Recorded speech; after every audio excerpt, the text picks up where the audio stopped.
for this motion you're seeing here, I made sure to warm up and do single leg extensions first. So once I got done with that, my knees were nice and warm. I was ready to go ahead and get started with my single leg V squat, almost split lunges. It's going to be very similar to a split lunge, a Bulgarian split lunge, anything of that sort. The main difference is when you drape that foot over the back, you are unable to really use it for anything. You can't even push off the bar. Everything is really pushing through the back of that heel and that foot and driving through the back of that hamstring and glute going up. So your foot placement on the pad should be about halfway.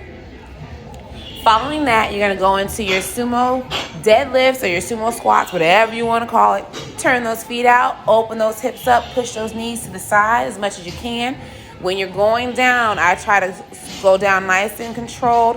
When I come up, I don't come out till my legs are completely straight. I try to keep that tension on the quads, hamstrings, and glutes. So when I'm coming up, I'm thinking of pinching the penny, really driving the low tie-in of my glute that kind of connects to my hamstring up towards the ceiling and really getting that thrust at the top of the motion so that my glutes are completely engaged. You can up the weight on this. You can do it with the barbell. You can do it with the regular floor squat.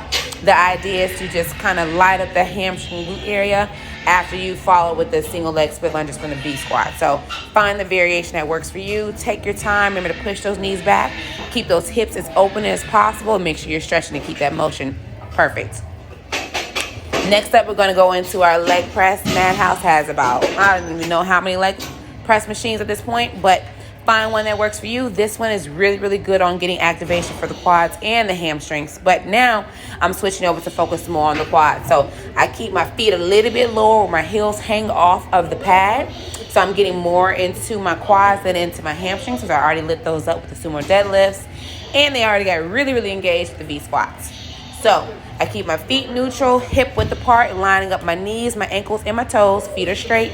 Always make sure that your feet are even when you're looking at them and your ankles are even and you're feeling everything the same as much as possible in both legs and making sure that's equal. So key thing is really taking that time and getting that range of motion. Following up, we're going to go into our hoist machine RDLs. So here I like to hinge from the hip, let everything stretch. I pull in with my low glute first. So you'll see that pull in first, and then that pulls into my kind of not really a thrust, but a kind of a pull in. So if I was thrusting, it'd be a lot more drastic of a push with my hips, but you're going to get a nice little activation at the bottom. Same way as the sumos, just focusing on that low glute, pulling in, and of course the top of the glute will get a little bit engaged too.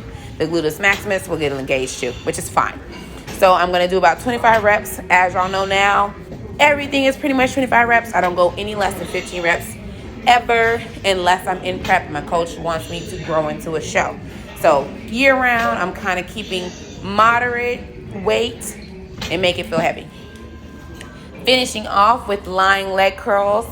I like to put these at different places in my workout. Sometimes I'll start with them on a hamstring day. Sometimes I'll end with them. It really just depends on kind of what I'm going for. But generally when I'm making my workout plans, I do a contraction movement, an eccentric movement where I'm stretching, and then I'll do one where it's a pressing movement. So kind of think of that when you're building your routines on different ways you want to activate the muscle and make sure that you're getting the most bang for your buck. Everyone's different. This is just what has worked for me. So if you like it, you can try it.